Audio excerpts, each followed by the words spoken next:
Hi! Hello! నమస్తే అందరికి. Welcome to my channel. ఇప్పుడు మనం చెప్పుకోబోతున్న స్టోరీ 'శ్రీవల్లి' ఎపిసోడ్ 78.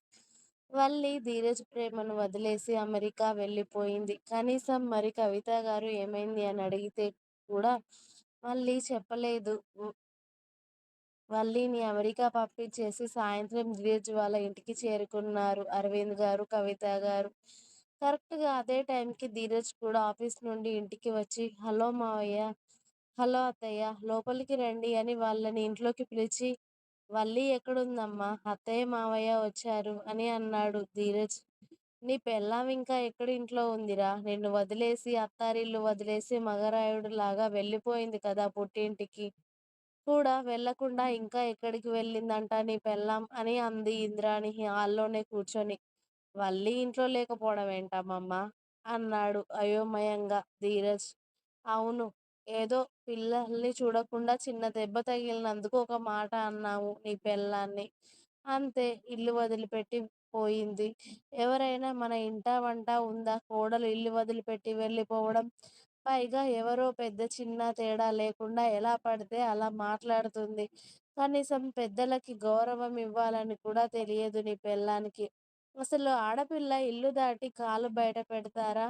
నీ పెళ్ళాం అంత బరి తెగించిందంటే చూడు ఇక అసలు. అలాంటిది ఉన్నా ఒకటే లేకున్నా ఒకటే. వాళ్ళ పిల్ల వాళ్ళ ఇంటికి వెళ్ళిపోయింది కదా! ఇక దానికి విడాకులు ఇచ్చేయి. దాంతో నీకు అవసరం లేదు పెద్ద బాబు అని మనవడితో ఏదో నీతులు చెబుతూ ఉంది ఇంద్రాణి. వల్లి గురించి ఇంకొక మాట చెడ్డగా మాట్లాడినా నేను ఊరుకోనమ్మమ్మ. నాకన్నా రాక్షసుడు ఎవ్వడు ఉండడు.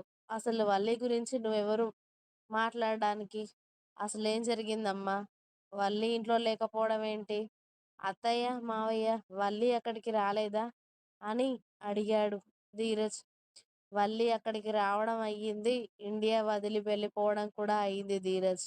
నా కూతుర్ని నమ్మి నీ చేతుల్లో పెడితే ఇన్ని సంవత్సరాలు నా కూతుర్ని ఏం చేశావు? కనీసం నీ ఇంట్లో వాళ్ళు నీ భార్యని ఎన్ని మాటలు అంటున్నా కూడా నీకు తెలియలేదా?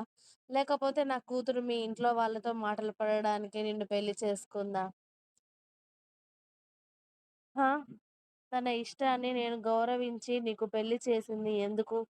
నా కూతుర్ని నీకిచ్చి తను నీతో సంతోషంగా ఉంటుందనే కదా! నా కూతురు ఇక్కడ ఎన్ని కష్టాలు పడుతుందని తెలిస్తే నేనెప్పుడో నా కూతుర్ని ఇక్కడి నుండి తీసుకెళ్ళేవాడిని. నీ భార్య కష్టాలన్నీ నీ ఇంట్లో నీకు తెలియకపోతే ఎలా ధీరజ్? అలి అని అల్లుడిని అడిగారు అరవింద్ గారు. వల్లిని ఎవరేమన్నారమ్మా? అని అడిగాడు ధీరజ్ చాలా సీరియస్‌గా. ఏం లేదు నాన్న. చిన్న పాపకి చిన్న దెబ్బ తగిలింది. భవ్య నువ్వు ఇక్కడే ఉండి చూడట్లేదా అక్క అని తల ఒక మాట అనేసరికి మాట మాట పెరిగి ఇక్కడి వరకు వచ్చింది అంతే. ఏం లేదు అని చెప్పారు సుభద్ర గారు. ఏం లేదని అంత నెమ్మదిగా అంటావేంటమ్మా? నీకు ఇంటి నిండా అందరూ వచ్చేసరికి నా భార్య నీకు చిన్న చూపు అయిపోయిందా? లేకపోతే నా భార్య పిల్లల్ని కనడం లేదు అని తనంటే చిన్న చూపు పెరిగిపోయిందా? ఎవరు వచ్చినా నా పెద్ద కోడలు అది, ఇది అని చెప్పేదానివి. అసలు పెద్ద కోడలికి పిల్లలు పుట్టకపోతే పెద్ద కోడలు దేనికి పనికిరాదా? లేకపోతే నా భార్య అసలు మనిషిగానే పనికిరాదా? తనేమైనా పిల్లల్ని కనను అని చెప్పిందా మీ అందరికీ? తనకి పిల్లలే కలగరు అని మీ అందరికీ తెలుసా ఏమైనా? మాకు పెళ్ళై ఏం 25 సంవత్సరాలు కావట్లేదు కదా!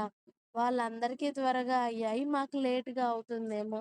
దానికే నా భార్యని ఇంతలా హింసిస్తారని నేననుకోలేదు. మీరు ఎన్ని అన్నా నాతో అదొక్క రోజు కూడా ఏ మాట చెప్పుకొని ఏడవలేదు. ఇన్ని సంవత్సరాలవుతుంది మీరు తనను బాధలు పెట్టబట్టి, తనని అన్ని మాటలనబట్టి, తనని ఇంట్లో, బయట అనే మాటలు నాకు తెలియవా? భర్తగా అవన్నీ దానికి గుర్తు చేసి, మళ్ళీ నేను బాధ పెట్టిన వాడిని అవుతాను అని ఇప్పటి వరకు వల్లిని నేను ఒక మాట కూడా అనలేదు.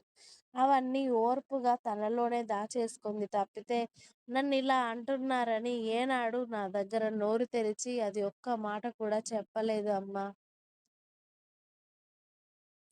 అది అందరికీ చాలా గౌరవం ఇస్తుంది.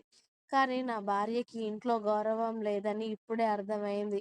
తనని బయట వాళ్ళు ఏమన్నా కూడా ఇంట్లో వాళ్ళు బాగా చూసుకుంటారు అనుకున్నాను. కానీ నా ఇంట్లో వాళ్ళే బయట వాళ్ళకన్నా రాక్షసులుగా పీకు తింటున్నారని నాకు తెలియలేదు. నా భార్య ఉండని ఇంట్లో నేను కూడా ఉండలేనమ్మా. మీరే ఉండండి. నా భార్య లేని ఇల్లు నాకవసరం లేదు. అత్తయ్య, మావయ్య క్షమించండి. వల్లి ఎక్కడున్నా మళ్ళీ తనని నా దగ్గరికి తీసుకొచ్చిన బాధ్యత నాది. మీ కూతుర్ని నమ్మి నా చేతుల్లో పెట్టారు కానీ, నేనే తనని జాగ్రత్తగా చూసుకోలేకపోయాను. తనని వేరే వాళ్ళ చేత మాటలు పడనిచ్చాను. తప్పు చేశాను మావయ్య. తనని మీరు ఎలా పెంచారో నాకు తెలుసు. కానీ తనను అనరాని మాటలు అన్నారు. దానికి నేను సారీ చెప్తున్నాను మావయ్య. మీ కూతుర్ని మళ్ళీ తీసుకొచ్చే బాధ్యత నాది. ప్లీజ్ నాకొంచెం టైం ఇవ్వండి మావయ్య అని అడిగాడు అరవింద్ గారిని ధీరజ్.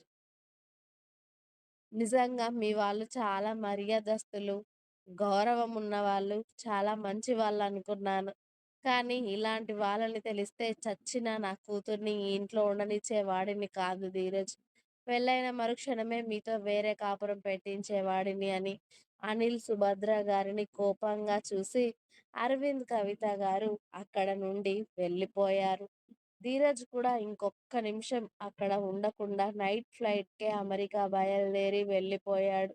ఆల్రెడీ వల్లి ఎక్కడ ఉంటుందో అరవింద్ గారు ఇన్ఫర్మేషన్ ఇవ్వడంతో వల్లి అమెరికాకు వెళ్ళి అక్కడ ఆల్రెడీ అరవింద్ గారు తీసుకున్న ఇంటికి చేరుకుంది. మెయిడ్ కూడా వల్లి వెళ్ళేసరికి "ఏం కావాలి మేడం? ఏమైనా కావాలా?" అని అందరూ అడుగుతున్నా కూడా వల్లి చాలా దుఃఖంలో ఉండడంతో ఏం వద్దు అని చెప్పేసి బెడ్‌రూమ్‌లోకి వెళ్ళి బెడ్ మీద బోర్లా పడుకొని ఏడుస్తూనే ఉంటుంది. కనీసం ఫ్లైట్‌లో కూడా తిండి లేదు, నిద్ర లేదు. అత్తింటి వాళ్ళు అన్న మాటలే బాధ పెడుతున్నాయి ఆమెను. ఎందుకు నాకింకా పిల్లలవ్వడం లేదు? నిజంగా నేను పిల్లలవ్వకపోతే ధీరజ్‌కి భార్యగా పనికిరానా? అని ఏడుస్తూ, ఏడుస్తూ అలాగే నిద్రపోతుంది. అలా పడుకున్నది అల్లా మరుసటి రోజు కూడా నిద్ర లేవనే లేదు. మరుసటి రోజు 24 గంటల తర్వాత కళ్ళు తెరిచిన వల్లికి ఆమె ఎదురుగానే చైర్‌లో ధీరజ్ కాలు మీద కాలు వేసుకొని ఆమెనే చూస్తూ కనిపించాడు. భ్రమ అనుకుంది ముందు. అయినా నేను ఇండియా నుండి అమెరికా వచ్చాను కదా! ఇదెలా సాధ్యం అని కళ్ళు నులుముకొని మరీ లేచి చూసేసరికి ధీరజ్ ఆమెనే సీరియస్‌గా చూస్తూ కనిపించేసరికి అది నిజమేనని అర్థమయ్యి "నువ్విక్కడికెందుకొచ్చావు ధీరజ్?" అని అరిచింది వల్లి గట్టిగా. వల్లి అన్న మాటకి ధీరజ్ స్పీడ్‌గా లేచి వల్లి ముందుకు వెళ్ళి వల్లి బుగ్గలు వత్తి పట్టుకొని, "పిచ్చివాడిలా కనిపిస్తున్నానంటే నీకు? నేను మొగుడిని కూడా వదిలేసి దేశం దాటి వచ్చే అంత ఎదిగిపోయావా? అంటే నీకు మొగుడు అక్కర్లేదా?" అని అరిచాడు ధీరజ్ కూడా అంతే సీరియస్‌గా. నాకు ఎవ్వరూ అవసరం లేదు. నన్నిలా ఒంటరిగా చావనివ్వండి. నేనెవరికీ పనికిరాను. నీకొక భార్యగా పనికిరాను. నిన్ను తండ్రిని చేయడానికి పనికిరాను. నేనొక అమ్మగా పనికిరాను. నేను దేనికి పనికిరాని ఆడదాన్నిలాగా మిగిలిపోతున్నాను. నన్ను వదిలేసి వెళ్ళిపో ధీరజ్. ప్లీజ్. మీ వాళ్ళు నీకు వేరే పెళ్లి చేస్తాను అన్నారు కదా! వెళ్ళి వేరే పెళ్లి చేసుకో. నాకు పిల్లలు కావట్లేదు కదా! మీ వాళ్ళందరి బాధ కూడా అదే కదా! నేను పిల్లల్ని కనకపోతే నేను దేనికి పనికిరాను అనే కదా మీ అందరి ఉద్దేశం. వెళ్ళిపో ధీరజ్. నువ్వు నా దగ్గర ఉండాల్సిన అవసరం అస్సలు లేదు. వెళ్ళు. నువ్వు మళ్ళీ నా దగ్గరికి ఎందుకు వచ్చావు? వెళ్ళు. నువ్వు మళ్ళీ నా దగ్గరికి వచ్చావని మీ వాళ్ళు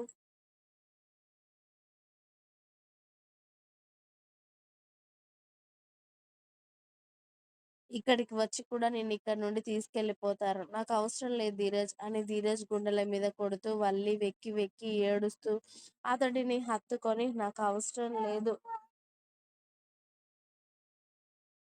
నేను ఆ మాటలు పడలేను. ఇక నన్ను వదిలేయరా అని చాలా కుళ్ళి కుళ్ళి ఏడుస్తూ ఉంటుంది వల్లి. నా ప్రాణం పోయినా జరగని పని అది. ఎవరో ఏదో ఒక మాట అంటే ఇల్లు దాటడమే కాదు, దేశం దాటి మరి ఎలా వచ్చేస్తావే? మొగుడు మీద ప్రేమ నీకు అప్పుడే పోయిందా? అన్నాడు ధీరజ్. మరేం చెయ్యాలిరా? ఎన్ని సంవత్సరాలు పడాలిరా ఈ మాటలు? నా వల్ల అవ్వట్లేదు. ఇక డిసైడ్ అయ్యాను నేను నీకు దూరంగా ఉందామని. ఇంకా ఉంది. మీకు నా స్టోరీస్ నచ్చినట్టయితే ప్లీజ్ లైక్ చేయండి, షేర్ చేయండి. అలాగే ఛానల్‌ని తప్పకుండా కొత్త వాళ్ళందరూ సబ్స్క్రైబ్ చేయండి. Please subscribe my channel. Thanks for watching my video. By by. Please like, share and subscribe.